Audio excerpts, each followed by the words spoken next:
What does it mean to plant your flag? It means you're not afraid. It means you're passionate about what you do. It means you're here to serve others. In business, in life. In good and bad. You aren't afraid to fly your colors proudly because you know you serve a greater purpose. This is the Plant Your Flag podcast with Mike Bean and Jeremy Mountain. Hey, welcome to the fourth episode of the Plant Your Flag podcast here with Cathy, and we're super excited about it. And we want to just, dive into the things that we've been talking about all this time about, what's, raising awareness and what's it like to own a business and what's it like to start a business and, how many ways that other people have planted their flags. And that's really, we want to just continue to inspire people to do just that. So, Cathy, thank you so much for being here. And I just want to just get a little bit of a background on who you are. I mean, we know that you're the president and CEO of the KenTon Chamber of Commerce, but give us a little bit of an intro of what who you are and the role you play. I play many roles. That is one of the benefits, I think, of being a president and CEO. You do everything. Yeah, I know the feeling. But that's exactly. But that is also something that I tell people when they look to join the chamber and I'm speaking with them and I say, you get me. You right. Get me. I will connect you. I will advocate for you.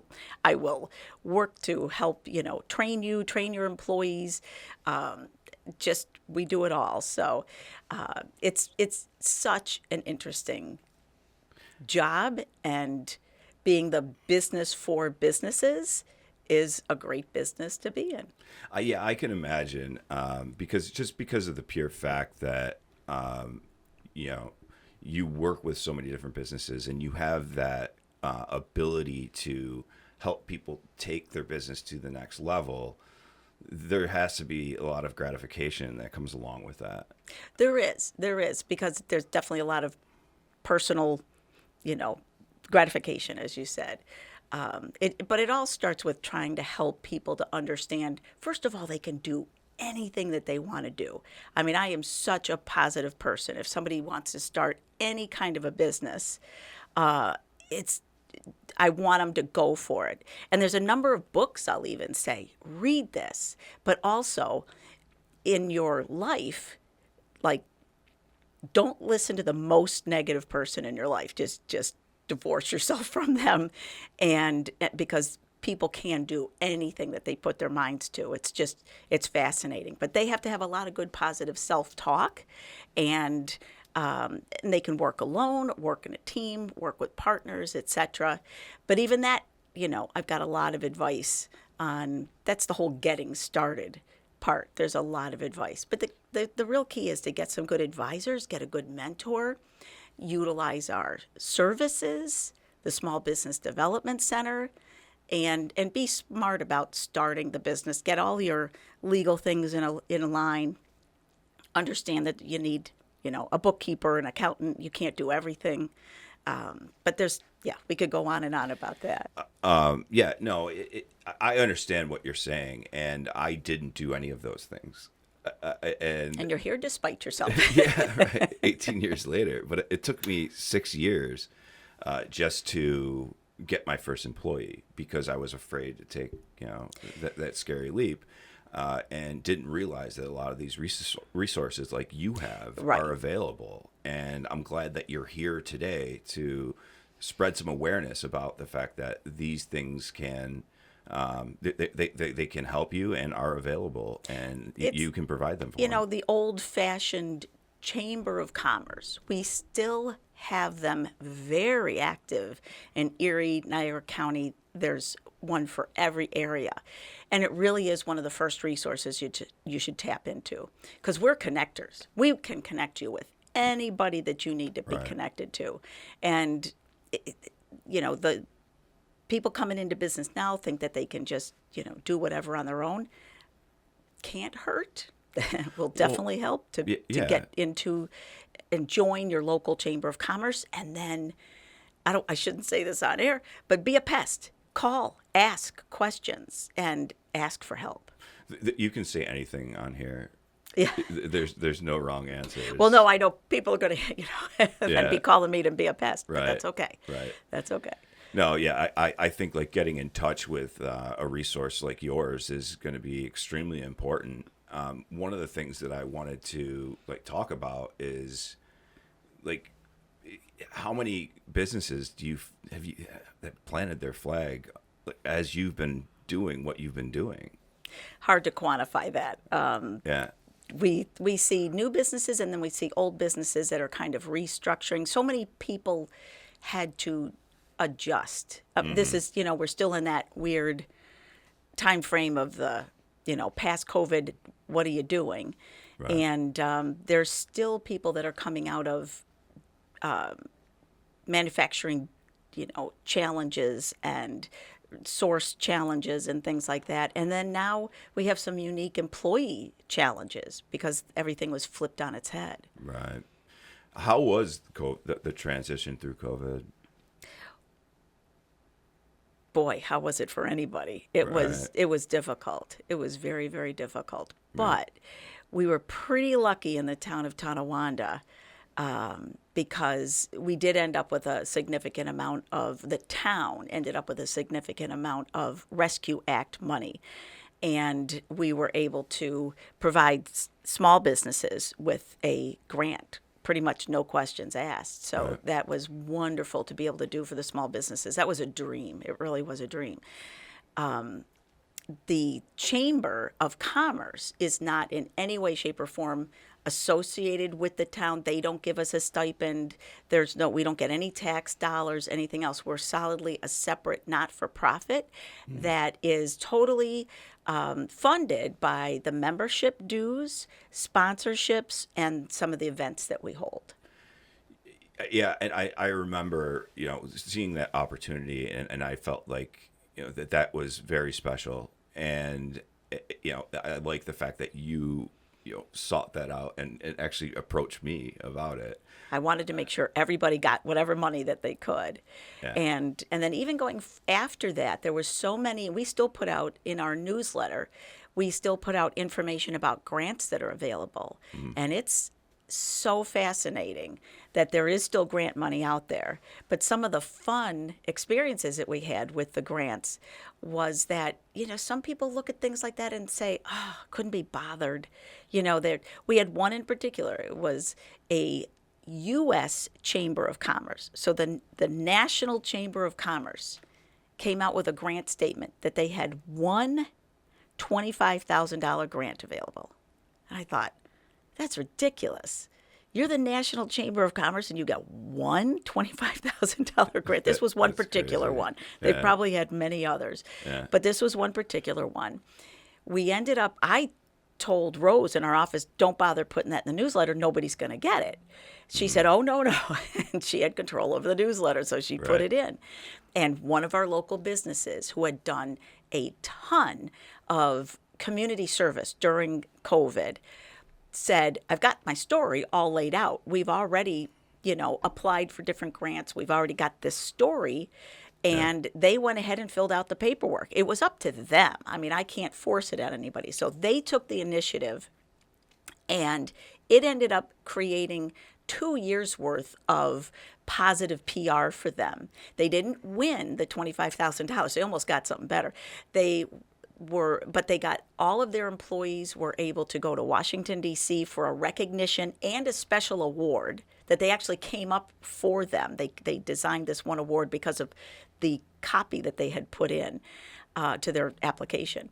And the National Chamber of Commerce, or the U.S. Chamber of Commerce, also sent a videographer. And we did a lunch mob. It was a restaurant. We did a lunch mob at the place to make it full and get some great video for them. And then they ended up with this beautiful video.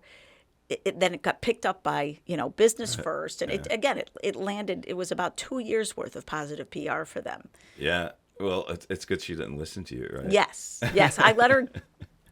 We're really great together. I've known Rose for 30 years. I was blessed to have her as come and work with me, and we work great together. And she's very smart, so I I definitely listen to her. No, I've known Rose for a few years, and she's a wonderful person. So I'm glad that you work side by side with her as well as you do. Yes. As far as the grants and some of the other things, like obviously we moved past COVID and we're running into some other issues, but I just also wanted to get into like the all of the different businesses and the diversity and all of those things. Like that has to be either exciting or intimidating. What is it?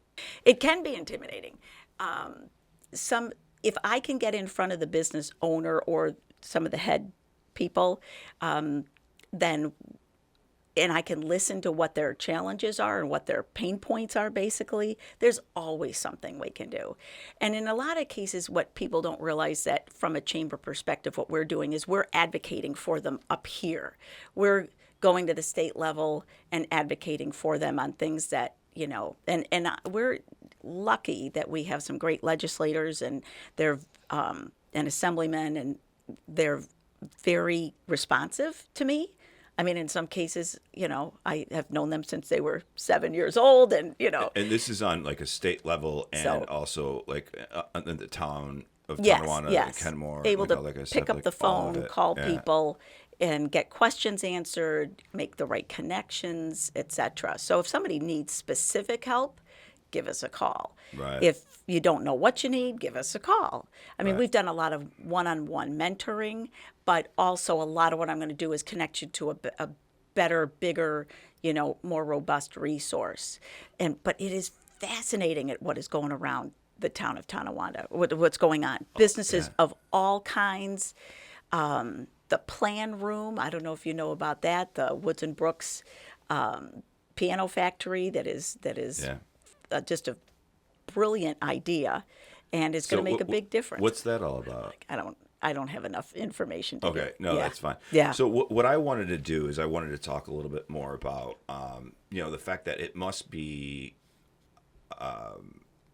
exciting to be involved with the town of Tonawanda, and because the municipality is I think outstanding, and they're doing some amazing things right now with their recreation, just even their garbage pickup is better than any other place. It is. It really is. It's a perfect size as a chamber of commerce within the town of Tonawanda, servicing the town and the village of Kenmore, and then other people are attracted to our chamber because of who they're marketing to. Right. But saying that, the town of Tonawanda, the government situation that we have there, and then all of the wonderful services, we are known far and wide for having a tremendous youth parks and recreation department. Mm-hmm. It's a great sized town to be an active chamber in it, and we work beautifully together. We really, really do. They've been very responsive. I actually have some new things that we're going to be announcing soon in a conjunction with the town. No, that's and you don't just, like you said, it's just not the town of Tonawanda, and KenTon Yes, area. yes. You have, since you've started, you've made an effort to bring a lot of the different areas together. Just like the event that was just Yes. like this earlier or last week rather. Exactly. Yeah. We all have our areas that we are very strong at, but I work very closely with the Amherst Chamber, and that has been, a real win-win for both of us. But there's many people that will join. You don't have to be in a town to join that Chamber of Commerce. You can join any Chamber of Commerce or multiple chambers of commerce. It really has to do with what area do you want to be involved in. Sometimes people get involved because they live. Like, let's say they live in Clarence, but their business is in Tonawanda. But if they want to get more involved in things and they're closer to Clarence, go ahead and join the Clarence Chamber. But the basis would be what area do you want to be involved with in a community spirit way, but also what area are you marketing to? Right. So then that goes back to if somebody has a business even in Lancaster, but they're trying to get people to come there. They're a unique business of some sort, and they're trying to get people to come there from the town. of Tonawanda. They look at our population, look at our demographics. Makes a lot of sense then to join the KenTon Chamber and market, and people will travel.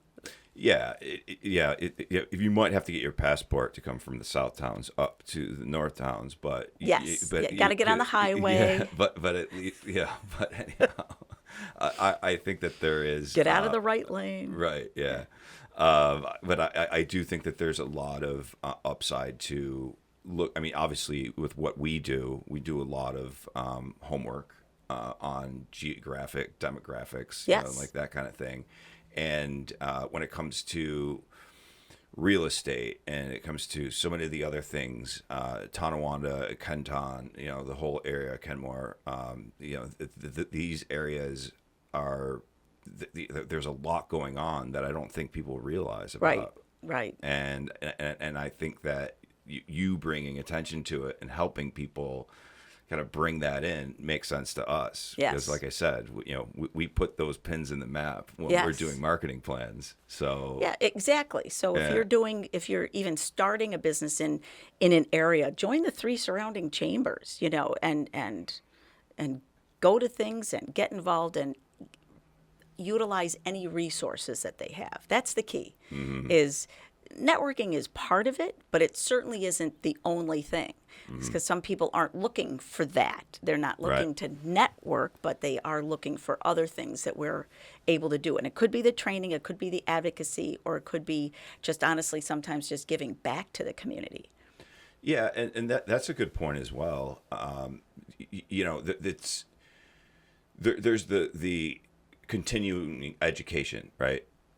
Those are things that I think are important that you provide. Yes. And those go out in your newsletters on a regular basis, correct? Yes. Just twice a month. We try not to bother people, but there's a ton of information in there. And I like the fact that you say that we try not to bother people, because you want to send it out there, but at the same time, you just don't want to be a pest and be the boy who cried wolf. Yes. And the challenge is I think that because it's an email newsletter, nobody does mailings anymore. Would love to, but obviously that's getting very expensive. The challenge is since certain AIs and certain things have hit, I know my email has doubled. Right. And I spend way too much time eliminating emails, blowing through and deleting stuff that it's like I don't want. And so I know sometimes even we get caught up in that. It's like, I don't have time for that today. I just don't have, time to, and you really, it's a challenge. It's a challenge communicating with. I think that's responsible for you as an organization to just, not overblast. But people could call me every once in a while and go, what have I missed? Right. Yeah. What's coming up? I'll talk to you personally if you want to take a minute and give me a call. My cell phone's out there. What I think is great about what you do is that when it comes back to like planting your flag, it's not only just new businesses. Right. You could be a business that's been around for 15, 20, 30 years. You can still help them, and maybe they never even sought out some of the resources and some of the things that you have to offer. Right? We actually probably spend most of our time on businesses that are already in existence and are growing, or, they're already in business. We would love to hear from the person who has a thought right. before it goes anywhere, because we can help them from the beginning. And part of the way I help people is through just absolute positive encouragement, because that's who I am. But the other way is just connecting them to the right resources. And then maybe even give them a little bit of my experience, because I've owned businesses, I've been an employee, I've, worked with big, huge companies or with small, but, and I've worked with partners, and I've worked, by myself as just a commission salesperson. So other than and all of those people I can also associate or help with connecting them to funding sources if they need that too. There's a lot. There's a lot. So I don't hear from the businesses that aren't that are just trying to start up as much as I'd like to. But I would actually be referring them out, but that's okay. I hope that this helps, Yeah. bring some of those businesses towards Yeah. the chamber, because I found it to be super beneficial. Yeah. And I wish I would have had, like I said before, some of these resources that now I know are available. So I think that what you're doing is a great service to the community, and small businesses driving, I mean, so much of the revenue, right? It's a huge part of it. It's unbelievable how many businesses that there are in the town that have under 10 employees. Yeah.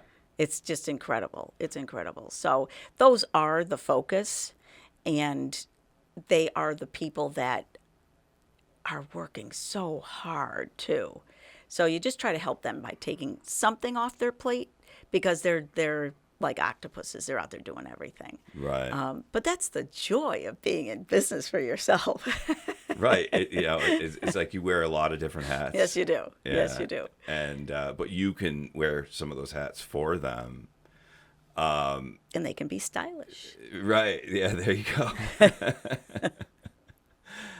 So no, I think that this has been really, really great. And I just like to thank you for being here. And then also just any advice like that you can give anybody, like last minute advice that you give anybody who's either starting or hasn't, joined the chamber, or, is just out there kind of floundering.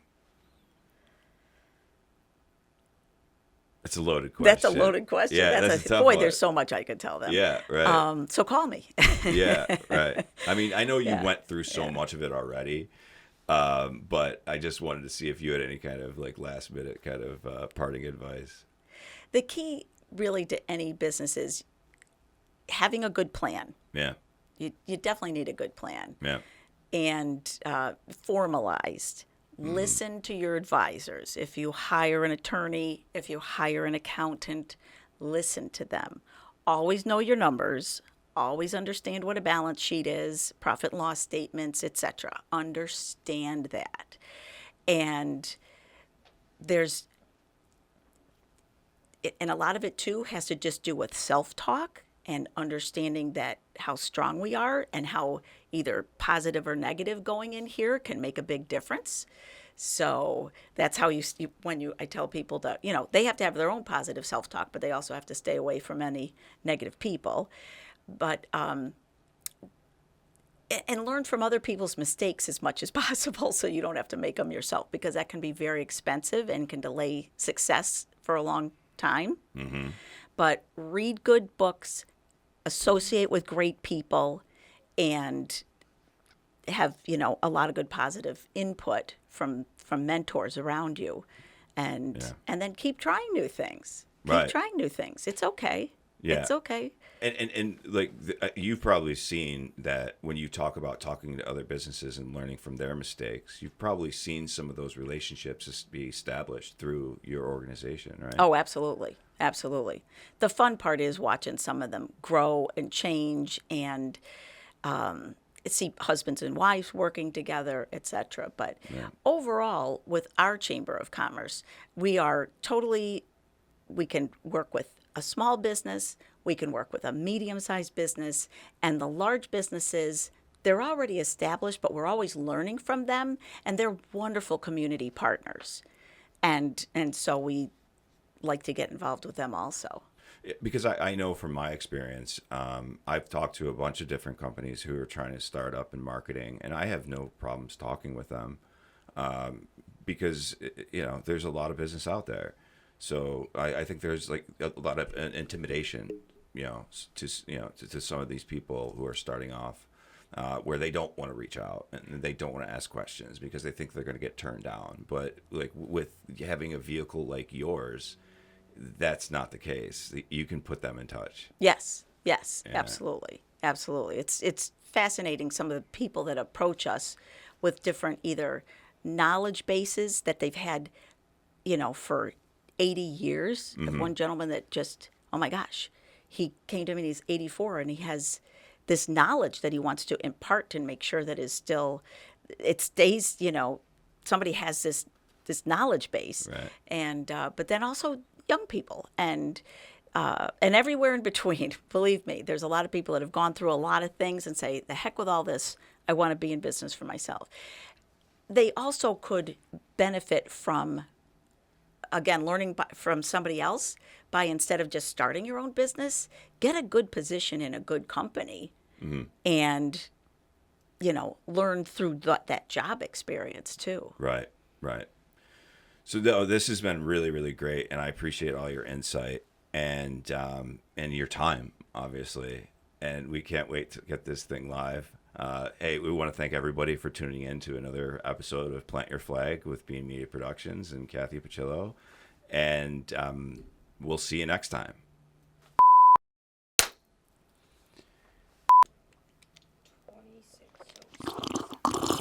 Is that good, bad, indifferent? Is it? Oh, okay. There's Right. certain things that I can do. You're good. This is all part of the process. Right. It can be intimidating. I'm starting over here. No, you're good. It can be intimidating about that. Yeah, no. Sorry, I'm going to change my headphones real quick. Yeah, no. And go.